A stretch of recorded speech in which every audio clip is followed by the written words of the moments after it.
everybody, welcome. I am so thrilled to be tuning you in. You're tuning me in. We're turning us on, all of the things we're doing. I want to thank you all for giving us some feedback. Yes, we are in what, in the technical world, they call things like this, things that we do beta. And I don't even know, I guess, what beta means. Maybe Dr. Friedman can tell me what that means. But we refer to things that aren't quite ready yet as this holding pattern of progress. And so, for those of you that are listening, you can also go to transformationtalkradio.com right now. And for those of you that I don't actually know if we can get this on the app. I got to ask Jessica about that. But if you have us on the app, you can scroll down. You can go to the website, transformationtalkradio.com or the Dr. Pat Show. And of course, you can hit the play button. But if you kind of scroll down like I'm doing, because you're going to watch me now do it, right? And if you kind of scroll down, what you're seeing is, and this is weird because now I get to see myself. That is about as weird as it gets right there, is watching me talking about me on the thing. Anyway, today's show is all about, I love this. Dr. Friedemann Schaub joining me here today. I am so excited about what he's doing. He has been co hosting with me for years, and he's going to be hosting his own show here coming up next January. But part of this is looking at the journeys that we get to take together and how we get to change and evolve. Now, clearly for he and I, we have been through at least a few websites together, definitely, definitely a few shows, clearly reinventing ourselves. He actually wrote the book that I've been talking about writing. But the thing that I love about today's show, the Empowered Self series with Dr. Friedemann Schaub, is this topic is patience. Patience. Do we still have time for this? Benny, patience. Do we still have time for this? Now, before I jump into this, I want to say a little bit, for those of you watching, about my friend and my colleague, Dr. Friedemann Schaub. But I could sit here and read a lengthy bio, or you could go to the fearandanxietysolution.com or cellularwisdom.com, or you can go to his profile page on our website, and you will not only get to hear about him, but you'll get to hear how he is helping people transform their lives. Each and every one of us has a moment in time, many if we're lucky, where we get to say either yes to what we're creating or look the other way. Now, what happens when we say yes and we think that whatever that yes is should have the momentum of instantaneous delivery? So, if you've ever had a website that's being designed like he and I are, anything else that's happening, a book that you want published, and you do not have patience, please call Dr. Friedman now. Welcome to the show. I want to talk with you, and I didn't really go into a long biography about you because Justin is putting information on the screen as we speak. But this idea of patience must relate to you in some deep way about your own personal journey. From when you thought you were going to be a doctor, a medical doctor practicing in a hospital or an office, to here you are today practicing in another way. And I so want to know, whose timing did all this happen on?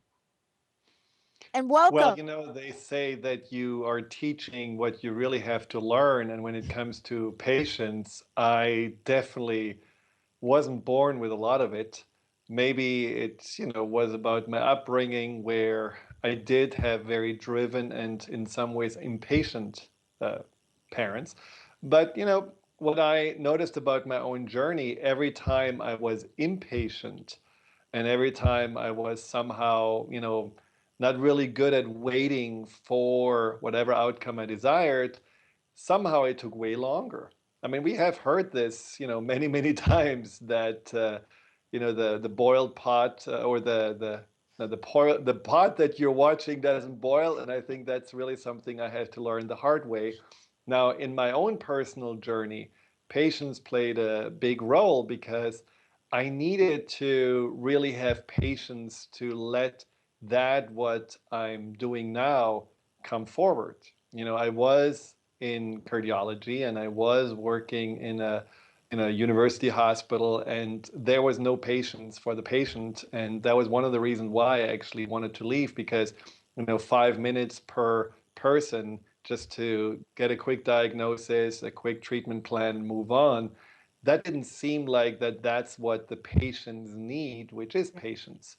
But from that place, then moving on to now helping people to heal themselves and work on their anxiety and their stress, on their chronic illnesses, that was a long journey, and it took several years. It took about at least 8 years to get there, and that took a lot of patience. And I remember especially 2 years where I was impatiently hitting my head against the wall, and all I got was just more frustration and more sense of anxiety about still not knowing what it is.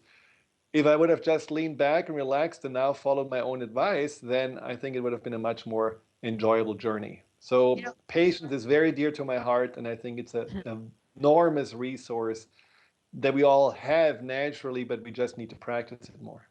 I love this topic. I this morning, very early this morning, I got to experience this firsthand. I go out with a group for coffee in the morning, really, really early in the morning, because I work just like you.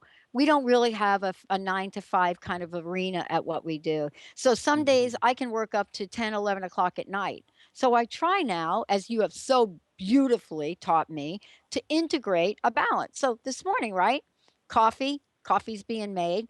And you go through the coffee, the pot fills up at the bottom. Did you know that, this one gentleman could not wait for the pot to be filled? And so I'm watching him navigate how to get his cup in there as this coffee is just like boom, like flowing up. And I'm watching this, and I watched him for about 30 seconds think about it with the cup in his hand, right? He's got the cup in his hand, and you could see he's like, okay, do I grab? How quickly? What do I have to go? And he actually like puts the cup up close to the glass, coffee pot, right? Getting ready to do it. And I'm watching him do it and watching him do it.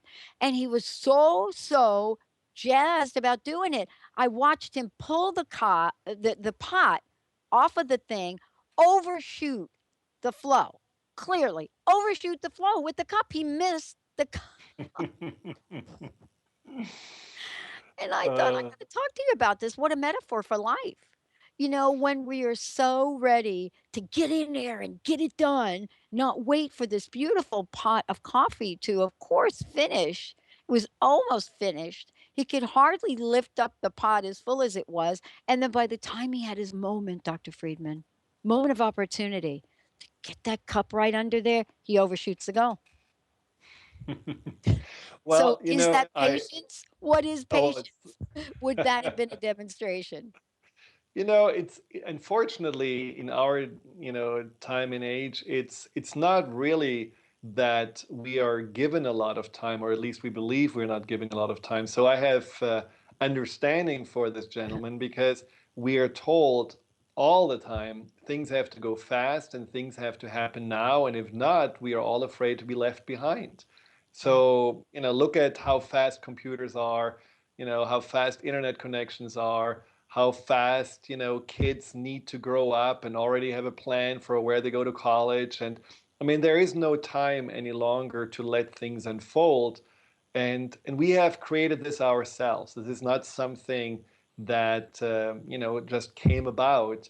This is something that we just gradually became more and more victims of. There is no device out there that makes us wait longer to practice patience. Everything is going faster, and we feel like we have to go fast with it. And so Mm. patience gets forgotten. And I remember the time where Danielle, my wife, and I met, and which is now in 1999, so quite a long time ago. And Wow. she lived in Tennessee, and I was in Seattle. And no, we just basically knew that we are meant to be together. But naturally, she couldn't just pack everything together and come to Seattle.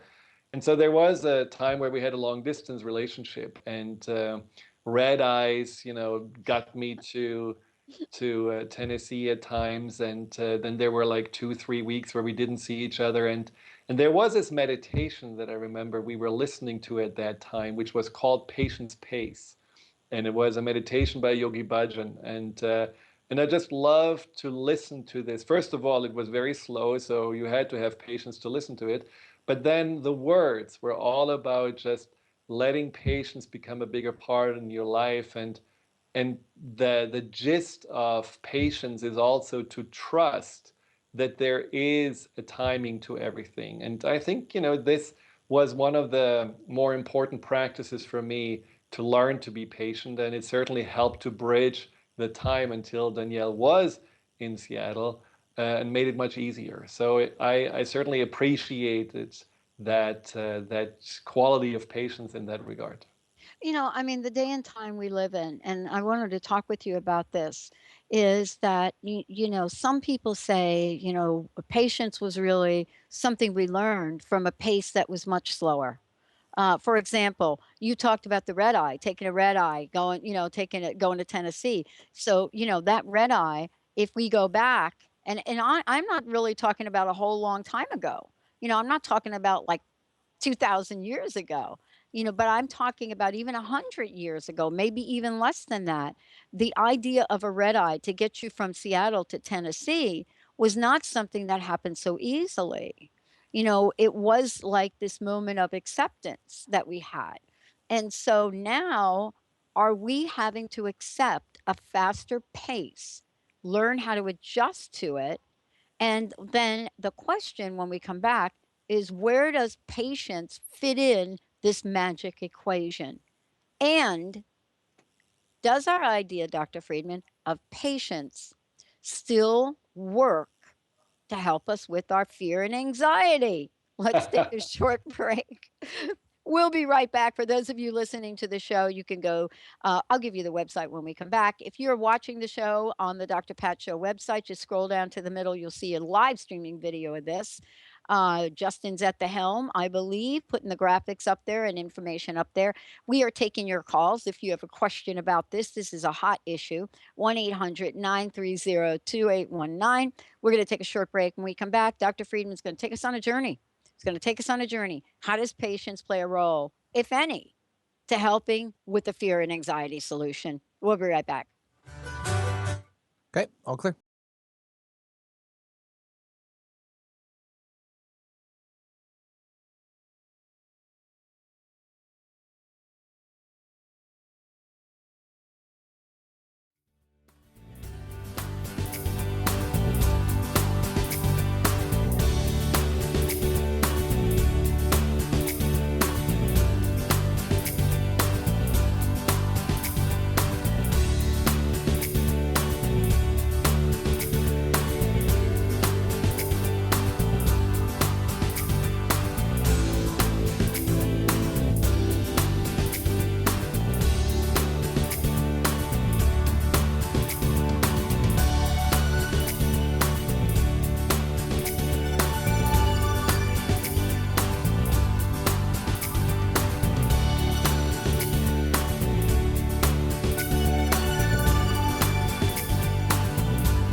Hey, everybody, welcome back. Hey, yes, Dr. Friedemann Schaub is in the house.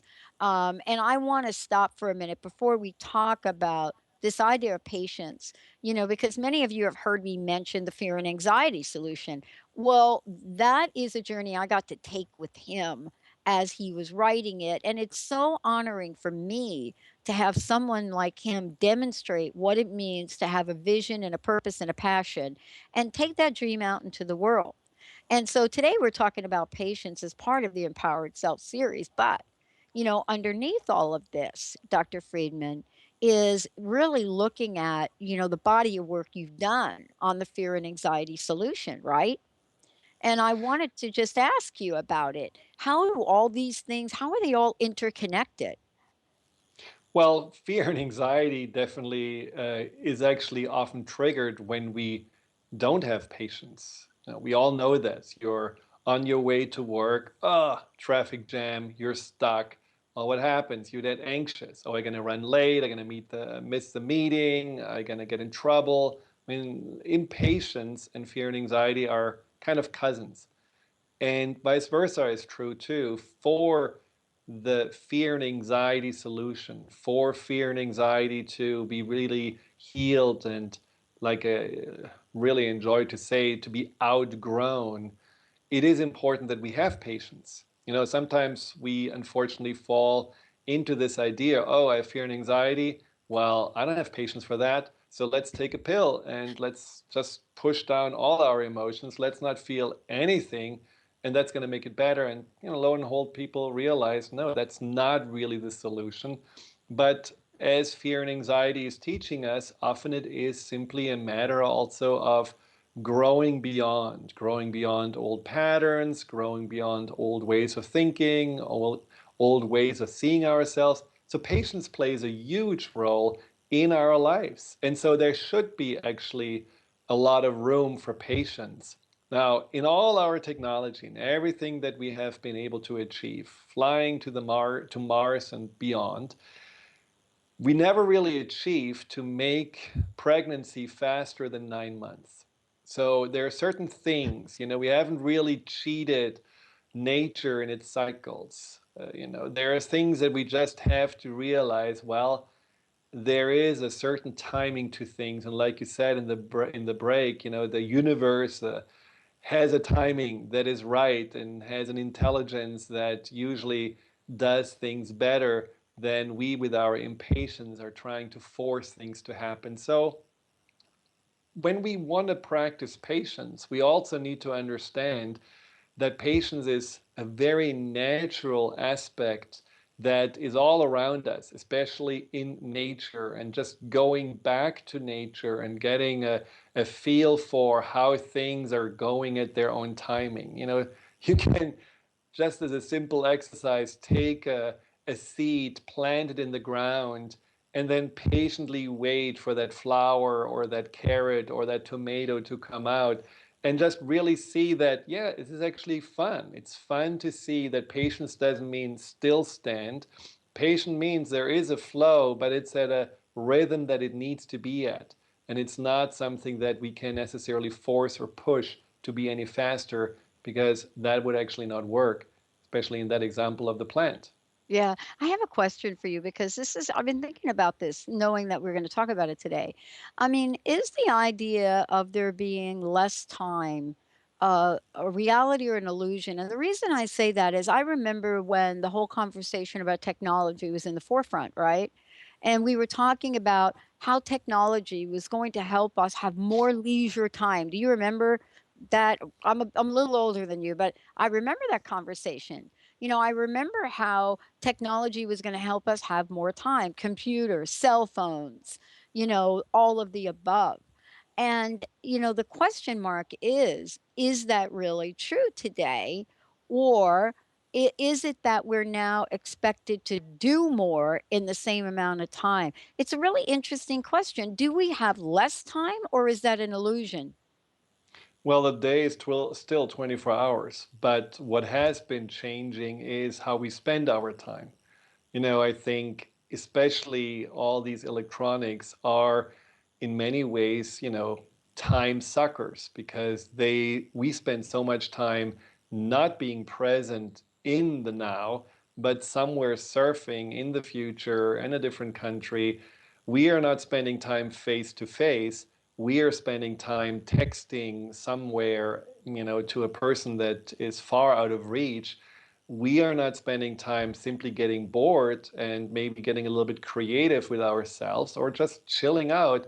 We need to keep ourselves busy and active. So, there is something about, yes, we have the same amount of time, but the way we spend it is certainly different. And on top of it, there is an expectation to be on it, an expectation to stay connected, an expectation to have at least 500 friends on Facebook to be, in touch with. These expectations, Right. they make us necessarily like, busier, and they make us feel like, oh, I haven't done this lately and I need to do that. And oh, wow, look at this person, what they're doing. I'm just sitting around doing nothing. So we get into this frenzy of having to collect a lot of experiences and be doing and be productive at all times, which then in the end is the opposite of being patient, because being patient would just mean like also maybe figuring out what is it actually what I really want? What is it actually what I in this moment feel like doing, and not this inner urge to do something just to keep up or be one of all the others. One of the things we haven't talked about, and I hope we will do a show about this moving forward. It's kind of, up in my face at the moment, the obsession of the mind. Uh, And yet every show we've ever done has really been about the obsession of the mind in some ways. well, Um, we're all obsessed, right? In oh some my gosh. or other ways. I mean, it really is quite an interesting journey we've gone on. And, I was sharing with you about this. We've gotten so many requests for how to do things differently now, and so we've actually been given an opportunity to not be like a traditional quote radio network station. We're not owned by the big two, right? We don't have a big corporation, that's telling us how to do it. So when one of you guys give us a list that's 3 pages long, we try to figure out how to make that happen. How does creativity in our lives, and this is really to me has been a little question mark. How does taking the time for creativity help us with this dilemma? Well, I think patience and creativity have a lot to do with each other, because creativity needs often space, it needs room, it needs something to unfold, and therefore we need to have at times patience to let that creativity, which is actually a deeper part of our mind, come forth. Now, most of us are more in reactionary mode, and that's what also at the workplace is much more common. There is a problem, you need to fix it. There is a deadline, you need to reach it. There is an expectation, you better meet it. And there is no time for, hey, okay, I think it would be great if, but, let's figure out, let's find a way, let's, just brainstorm. I mean, in the good old days, I think the pace was much slower, but there isn't really that much room for creativity. And there is also not so much room for, consistency, especially in the workplace, because you are replaceable. You will get, if you don't perform,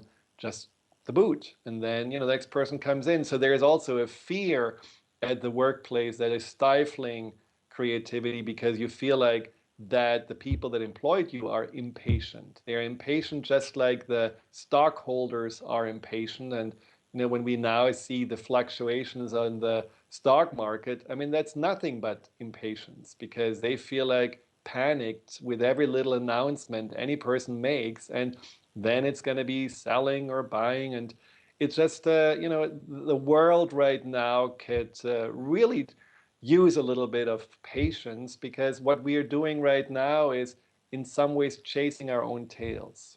A You know, friend of mine who is a CEO of a company, he told me, and it's really inspirational because he does actually practice it. He told me that everyone around him wants him to react very quickly. There is something going on, a problem, and they want him to jump in, find a solution, look up at him. Well, you're the CEO, you should know it. And he always says, I always give myself at least 24 to 48 hours, and I just do nothing. I'm just going to let it sit in. I'm just going to wait because I know then I'm going to find the right answer. I'm not shooting out of the hip, and it can frustrate, especially his, vice presidents. But for him, it was just how he was always going through life, and he kept that idea of taking time and trusting that the answers will come this way much easier, and it works out great for him. Yeah, when we come back, I want to talk with you about trusting and what trust has to do with patience. What is the relationship between trust and patience in the way we look in our lives? And how does it show up, in the world that we live in? Someone said to me not too long ago, about 2 days ago, they said, we just got to live life without expectations. And I thought about that and I said, boy, that is not the way I live my life. What I live my life with is a gamut of expectations, but very little attachment. And this is an interesting conversation because I don't even know that we're made up of not having expectations. You go to Starbucks, you show up, you say I want my latte. By the time you pay the money, you expect to get a latte. So when we come back, let's talk about this idea. Dr. Friedemann Schaub, when we come back, we're going to give you lots of information about him, how you can get a copy of his book, and much more. Stay tuned. We'll be right back.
Hey, everybody, welcome back. It's great to have you here. And yeah, thank you. You're listening to Transformation Talk Radio. You're listening to the Empowered Self series with my co host, Dr. Friedemann Schaub. I'm Dr. Pat. We're talking about patience. Do we still have time for this? Before we jump into this, Dr. Friedman, we've got a bunch of things here. And so I would like you to take a minute and talk about some of the things that, you have coming up, some of the interviews you have, you know, tell us about the website and the book. The website I have been patiently waiting for several months, and definitely went through some trials and tribulations. So the website is called thefearandanxietysolution.com. It's all written in one word, and yeah, visit it. Especially if you're feeling that fear and anxiety is something that has been holding you back in your life, or also depression or insecurity. There are a lot of resources and tools and articles and videos that really going to help you already to get jump started on that journey of healing. I do offer, of course, individual breakthrough sessions. If Yeah. you're interested in that, you can sign up for a free initial consultation via Skype or the phone. I'm working with clients all over the world, so the best thing is just to fill out the contact form, schedule a free phone consultation or a Skype consultation, and then we go from there. Also, next week, actually on Wednesday next week, I will be on the Borrowed Wisdom World Summit, which you can sign up for free. It's a wonderful just event that is about healing and creating more balance, joy, health, and happiness. There's going to be over 25 experts that are weekly, no, actually daily speaking on their topics. So I was very honored to be a part of that. And all you need to do is just to go to borrowedwisdom.com and then click on World Summit and sign up, and they'll send you all the information on how to listen to any of those interviews. And then, of course, there is also the next Empowerment Radio Evolution coming up in Yeah. January. We're going to certainly talk more in future shows about it. And there will be also in January a webinar, a 3 months, the Fear and Anxiety Solution webinar coming up that we will also talk more about in future shows. I love this because it's really kind of, beautiful to actually see patients in action. Now that's not maybe that's not an oxymoron. That patience in action is not like two things opposing each other, right? There's something about that that really makes sense. Before the break, we were talking about patience, creativity, and then you mentioned trust. And I would love for you to talk about, the idea of trust, its relationship to patience, because there's got to be a benefit to having patience. There's got to be something that we take away. Well, patience is basically this ability to be in a place of acceptance when things don't really go your way, or when you have to wait, or when your expectations are not met. So in many ways you could say patience is an act of really surrendering and saying, okay, this is how it is right now. Now you can surrender into patience with the sense of poor me, and just saying, well, that's all I can do to be patient, and you have a more kind of a heavy cloud on you. Or you can see trust as that undercurrent of the patience that just tells you, I know the patience will pay off. I know that this trust is something that will gain eventually, or get me eventually to the place that I want to be. I just need to wait for the right timing. I need to let the right information come to me. I need to have all the clarity, and that will not be able to get forced into my mind. Whatever it is, whatever you trusting in yourself, trusting in the universe, trusting in God, it certainly helps to make patience something much easier than just the time of waiting or the time of letting go of expectations. But trust is also something we had talked about in a previous show, Yeah, we did. is something that I believe patience can help you to build. So if you are, feeling that you're in a space in your life where you don't trust yourself or anything else, and in response to this, you do run around like a chicken without a head, and you try everything, and you go on 500 dates, and you send out 700 resumes for all different kinds of jobs, and you don't know what to do with your money, so you're invested in everything that, potentially pops up somewhere. In other words, well, you try too hard and you're not having patience to find that right connection. If you're stepping back and letting yourself practice patience and you realize, wow, it actually works out. I do actually see things more clearly. I do see how things actually unfold. I don't have to chase after everything. I can actually let them come to me.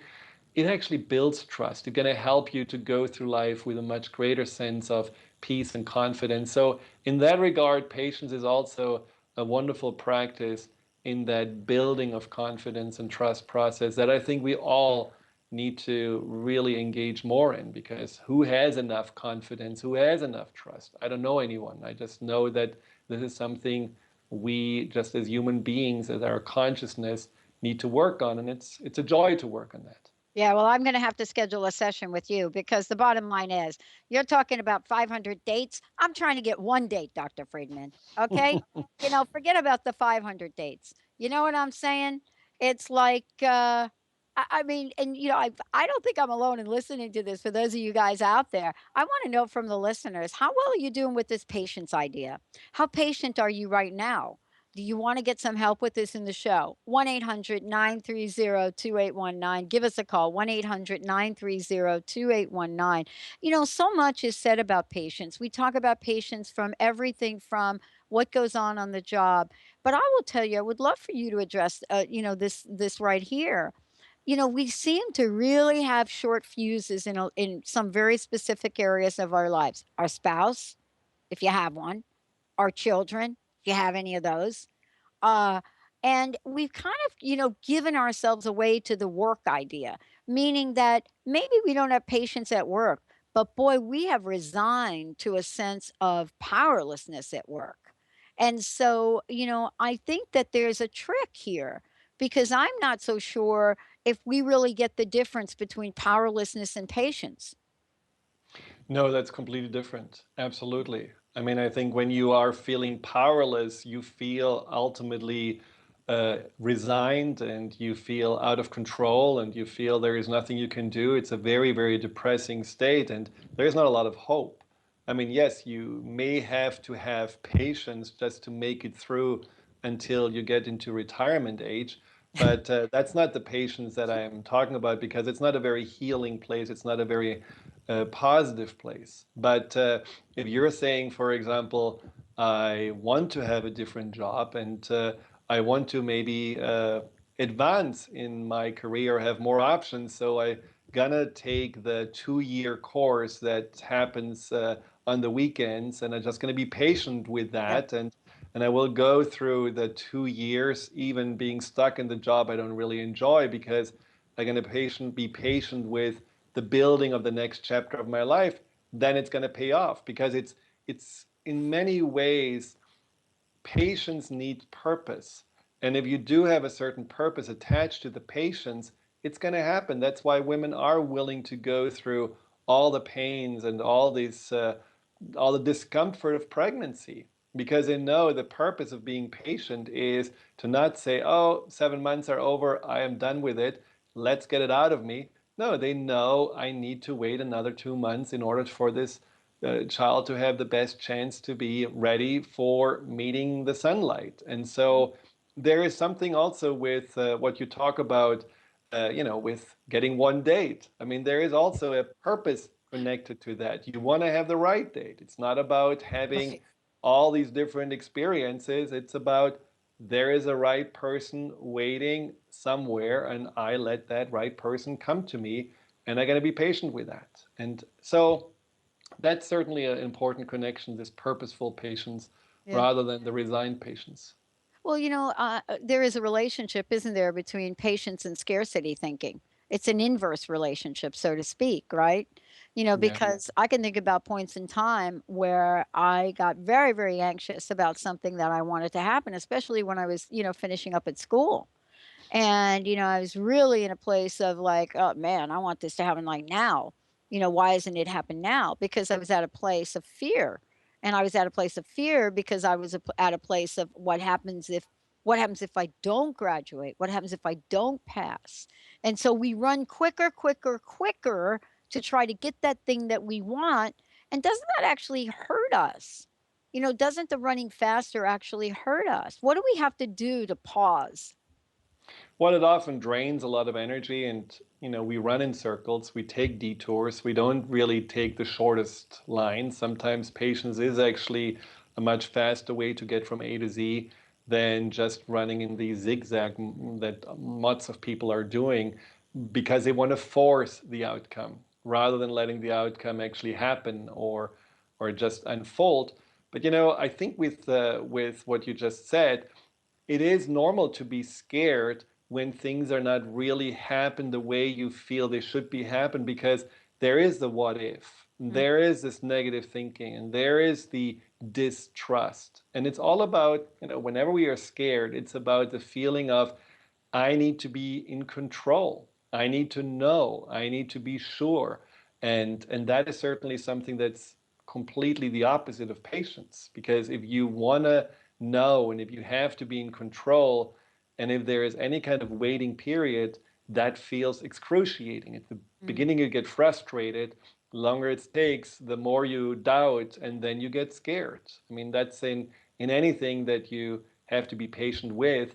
But see, that is where the analogy with being patient when it comes to being in traffic mm. comes really handy. Because when clients are in traffic, when they're, in big cities like LA or Chicago, and they just know every morning I have to be Ah, 45 minutes in a traffic jam, it's just, horrible. I don't know what to do. I get so frustrated. I look at these other people and I know they cannot drive. It's their fault. And so they spiral into a negativity. And so I suggest to them to do their, for example, breathing exercise, or do their affirmation, or do their already setting up the day for what they actually really want to accomplish or experience or express in that day. So they use that time as a gifted time. They use that time as a time to recenter, as a time to actually really get in alignment with the day. And they're grateful now. Now they're actually looking forward to the traffic jam because they know, oh, that is my time. That is great. I'm really glad that I'm sitting here with all the other people and that I feel like this is my moment where I turn off the radio, I turn off any distractions, I turn off the phone, and I just use that being in that place of moving slow to realign myself to my own rhythm. And so it's in anything that we do. When you are, I have a client who is a Reiki master. And so uh-huh. whenever she goes to the doctor's office, and you know how often you have to wait in the doctor's office, Oh, yeah. she doesn't get impatient. She just sits there and sends everyone in the office Reiki. And she just, feels like, okay, I'm doing my part of healing the people in the office by being there for them. And in that moment, it becomes purposeful again. Waiting and being in this moment of having to be patient doesn't mean that you have to be idle and passive. You just can use then this slower pace to maybe plant other seeds, or maybe learn a little bit more about yourself, or maybe become introspective. It doesn't mean that you have to be turned off and basically wait until someone is turning you on again. Yeah, I mean, we live in a society right now where we're into the flip the switch mentality. And, I Absolutely. heard that expression the other day and I was really struck by it. And what that means is, when we want our light on in a room, for the most part, we have a switch on the wall for the most part. Many of us do. And we're used to flipping that switch and voila, as you would say, we have light, right? Right. And so that becomes now sort of this momentum, this analogy, to the point where when we call somebody, we're expecting you to get right back to me. If I text you and you don't text me right back right away, why not? Even if you're at work, why can't you text me back? And, this is really back to the question I had about the relationship between patience and obsession, because a large part of this is we are now in this obsessive compulsive mode sometimes about information. If we don't hear from somebody in a nanosecond, we can sometimes go down the rabbit hole. I mean, it's a pace that is hard to identify because so many are doing it, Dr. Friedman. That's what I wanted to ask you about is how do you help people see that even if the 100 people over here are acting that way, that they do not have to act that way? Well, it's definitely about realizing, first of all, what does it do to you? Being on the same light switch mentality, does Mm, it work? Is it enjoyable? Is it something that you really feel makes you feel better about yourself or a better person? I think we have to look at these, especially when it comes to these external rapid changes that we are all in, like this, you text and then you want to have a response. It becomes like a new norm. And what happens when we don't get a response? What is actually that saying about us? Because it doesn't say anything about this person. Like you said, they may have dropped the phone in the toilet, and so yeah. now they cannot text you back. But what happens inside of you? What happens inside of you is that you become insecure. First, you feel like, well, angry at them, then you feel disrespected, and then you wonder why. And then it goes down into this insecurity place that is fearful and that's anxious because you take it on, you take it personally with the expectation it should be different. And so I think the stories that we are telling ourselves as a reaction to not having the things happen like in light switch speed is what actually helps us to understand more these are the changes we need to address.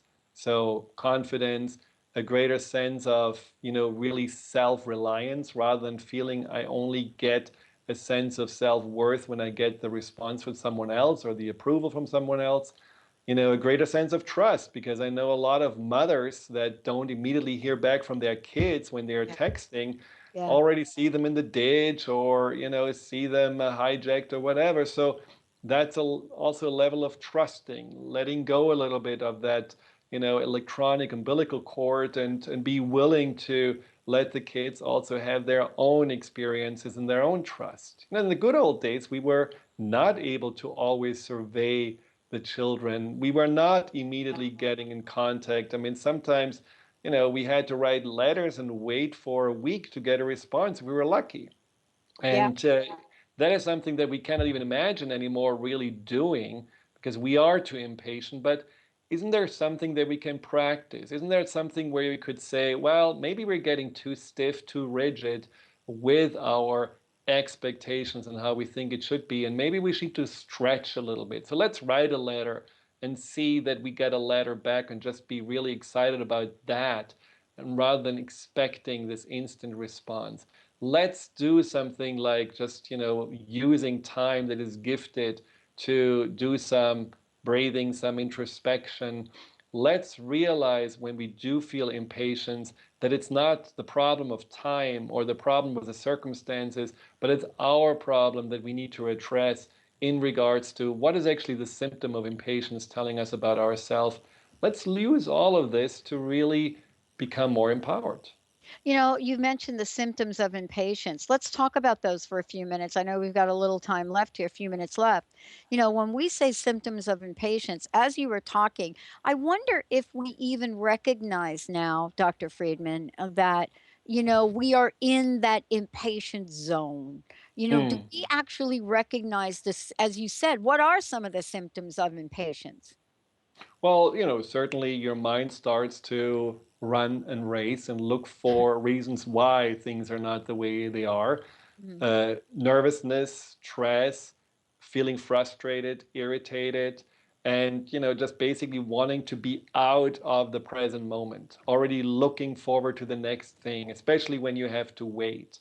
And then also when you're impatient because you get anxious because you feel like things are not happening. Like you said, you're impatient about the future. You don't really know what if this or that happens, what will be the outcome. So impatience, has a whole gamut of responses, but all of them get you out of what is into a what if. or into, the time afterwards. It doesn't allow you to be present. And so if you notice that your mind, your energy is kind of pulled away, if you notice that you get a little antsy, if you notice that you get uncomfortable with yourself, that's definitely a sign that there is an impatience going on inside of you. One of the things that I don't know if this happens for, I don't know if this happens for you guys, but I will tell you that some of us that are of a little seasoned note, it is the famous hot flash, Dr. Friedman, the famous hot flash. And, I know the women, I could feel the women out now listening to the show saying, yep, that'd be it. And, unfortunately for me, I kind of started that at, a very young age, but that's it for me. I mean, I can feel the sweat coming up my back, even if though I'm not conscious of it. What can we do? I know we've got about a minute or so left. What can we do, to get that managed? Well, I wouldn't practice patience when you're the most impatient, because that's usually, setting you up for disaster. Yeah, there you So having patience just as a general mindset where you say, I'm gonna stretch myself more into patience. Let's do it on the weekends when I have a little bit more time. Let's not nice. make your weekend totally full with all these errands and everything that you need to do or you think you need to do, but just let be patience also be a part of your weekend, maybe starting with a very patient, nicely paced breakfast, maybe just letting patiently your heart tell you what you're up for this weekend rather than feeling you have to plan every minute. And let your patience also improve your relationships. So rather than feeling like, oh, my spouse is still not ready, we're going to be 10 minutes late and getting angry and frustrated, let yourself go into patience through loving and adoring the person that you're with, and then feeling like, wow, this is actually so much easier to see the situation with a patience. Oh, he or she will be ready. I know it's going to be fine. These people look forward to seeing us. There is nothing to be frustrated about, because that only brings me further away from my spouse and also further away from me. These little things just really make a difference, because patience can be relearned. We all have it inside of us. We had to be patient to go from crawling to sitting to finally walking, and we did it. So let's be patient again. Let's remember how it feels and see how it makes life way more rich, because you're more aware and present with the experience of the now. And that's really what we need, because life is going fast by anyhow. Why not enjoying it more? Wow. Dr. Friedemann Schaub, everybody, go to the website, thefearandanxietysolution.com. Thank you so much for this show today. If you've missed any part of it, it will replay later tonight. And stay tuned for the video on YouTube and on the Dr. Pat Show. We'll see you next time.